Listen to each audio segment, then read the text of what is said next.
दुरुपयोग के रहते अभाव कैसे मिटे। विभूतियों को सही गलत तरीके से अर्जित कर लेना एक बात है और उनका सदुपयोग कर सकना सर्वथा दूसरी। संपदाओं के संग्रहकर्ता इस संसार में असंख्यों भरे पड़े हैं, पर जो उनका सही सदुपयोग कर पाए वे खोजने पर भी उंगलियों पर गिनने जितने ही मिलेंगे।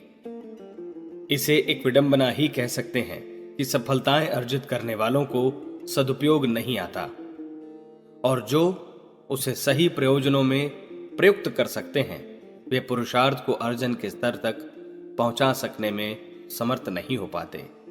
काश प्रतिभा और सदाशयता का एक ही केंद्र पर केंद्रीकरण बन पड़ा होता तो यह संसार कितना सुखी और समुन्नत दृष्टिगोचर होता।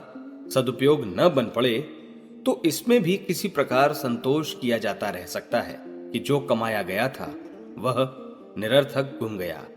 पर कष्ट तब होता है कि जिसके सदुपयोग से व्यक्ति और समाज का बहुत कुछ हित साधन हो सकता था उसका ठीक उल्टा प्रयोग बन पड़ा और अनर्थ का वह सरंजाम जुटा जिससे से कम बचा तो जा सकता था। समर्थ व्यक्ति ही उद्दंडता अपनाते और अनाचार पर उतारू होते हैं। संपन्न लोग ही अपने वैभव को ऐसे प्रयोजनों में नियोजित करते हैं जिनसे शोषण, उत्पीड़न और पतन पराभव का माहौल बने। संसार में छल, छद्म और प्रपंच के जाल बिछाने वालों में प्रधानतया वही लोग रहे हैं जिन्हें विद्वान समझा और बुद्धिमान कहा जाता है। युद्धोन्माद भड़काने और असंख्यों पर अगणित विपत्तियां ढालने वालों में सत्ताधारी ही अग्रणी रहे हैं। अच्छा होता यह मूर्धन्य कहे जाने वाले सफल न होते। उस सफलता को क्या कहा जाए जो विभूतियों के रूप में जब किसी पर विषम ज्वर की तरह चढ़ दौड़ती है तो उसे एक प्रकार का उन्मादी बनाए बिना नहीं रहती। बदहवासी में लोग अधपगलों जैसी उद्दंडता अपनाने के लिए उतारू हो उठते हैं। गए गुजरे लोग किसी का बहुत भला नहीं कर सकते। उनके लिए अपनी गाड़ी घसीटना ही भारी पड़ता है। वे सब तो दरिद्रता, दुर्बलता और अशिक्षा के दलदल में धंसे रहने के कारण किसी की कुछ भलाई भी नहीं कर सकते। सेवा सहायता का सुयोग उनसे बन ही नहीं पड़ता। इतने पर भी यह संतोष की बात है कि तथाकथित समर्थों की तरह वे अपनी चिंगारी को दावानल बनाकर सुविस्तृत वन प्रदेशों को जला डालने की दुष्टता तो नहीं कर पाते। लोक चिंतन को दिग्भ्रांत करने में जितना साहित्यकारों, कलाकारों, धर्मोपदेशकों, नेतृत्व करने वालों ने सर्वसाधारण को भड़काया है उतना कदाचित ही संसार के समस्त अशिक्षित कर सके हों। संपत्ति वालों ने कलाकारों, साहित्यकारों, बुद्धिजीवियों को अपने पैसे के बल पर खरीदा और कठपुतली की तरह नचाया है। कभी वैज्ञानिकों की स्वतंत्र सत्ता रही होगी और वे लोकोपयोगी आविष्कार करते रहे होंगे, पर अब तो साधनों के सम्मुख उन्हें भी आत्मसमर्पण कर देना पड़ा है। वे वही सोचते खोजते हैं जो उनके अन्नदाता उनसे चाहते हैं। किसी की बुद्धिमत्ता ही नहीं, ईमान खरीद लेने तक का दावा तथाकथित सुसंपन्न करने लगे हैं। उन्हें देवताओं और भगवानों को भी अपने साधनों के बल पर कुछ भी कर गुजरने के लिए विवश करने की जरूरत होने लगी है।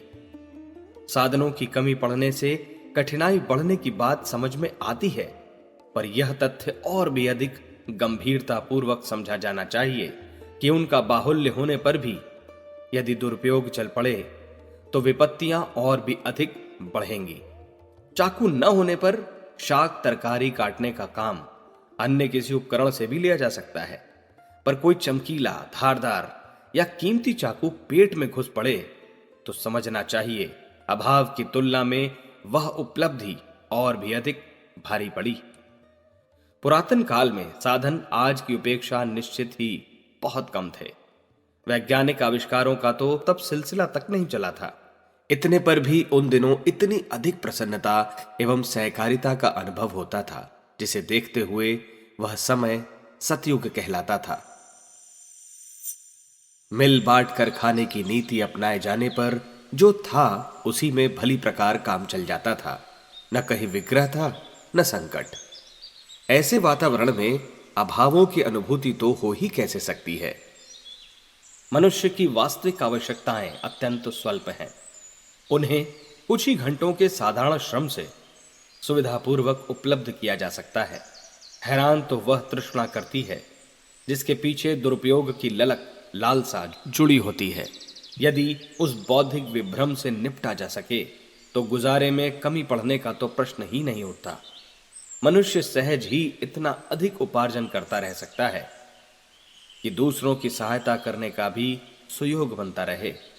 अनाचार की अभिवृद्धि का एक ही कारण है अनावश्यक एवं अतिशय मात्रा में सज्जा सजाना, विलासिता के साधन जुटाना एवं संग्रह की लिप्सा से लालायित रहना।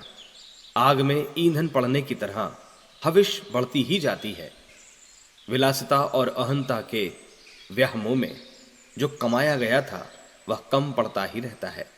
साथ ही यह उत्सुकता चल पड़ती है कि किसी प्रकार अपनों या दूसरों के हक का जितना भी कुछ छीना झपटा जा सके उसमें कोताही न की जाए। इस प्रकार की ललक संचय तो बहुत कर लेती है पर उसका सदुपयोग सूझ नहीं पड़ता। भाव संवेदना एवं चिंतन में उत्कृष्टता न होने पर मात्र अनियंत्रित उपयोग ही एकमात्र मार्ग रह जाता है, जिसकी गहरी खाई कुबेर जैसी संपदा और इंद्र जैसी प्रभुता पाकर भी पटती नहीं है। इस मन स्थिति में संतोष कहाँ, चैन कैसा, प्रसन्नता और प्रफुल्लता का अनुभव कर सकना तो वो सो पीछे रह जाता है। बीमारी का निदान बन पड़ने के उपरांत ही सही उपचार का सुयोग बनता है। प्रस्तुत समस्याओं का स्वरूप भले ही अनेक प्रकार का दिख पड़ता है पर उसका मूल कारण एक ही है, बटोरना और बिखेरना। इस नीति को अपनाने वालों को खपते पिसते तो निरंतर रहना पड़ता है पर ऐसा सुयोग नहीं बन पड़ता कि चल रहे पुरुषार्थ के सहारे अपना हित साधन करते बन पड़े और दूसरों की सेवा सहायता करने का पुण्य परमार्थ यश सम्मान भी हाथ लगता चले। अपव्ययी प्राकारांतर से दुर्गुणी हुए बिना नहीं रहता। निजी आवश्यकताओं की पूर्ति तो थोड़े में ही सरलता पूर्वक संभव हो जाती है, फिर अतिरिक्त उत्पादन का क्या हो। उदारता के अभाव में उसे अभावग्रस्तों के लिए लगा सकने का तो साहस ही नहीं उभरता।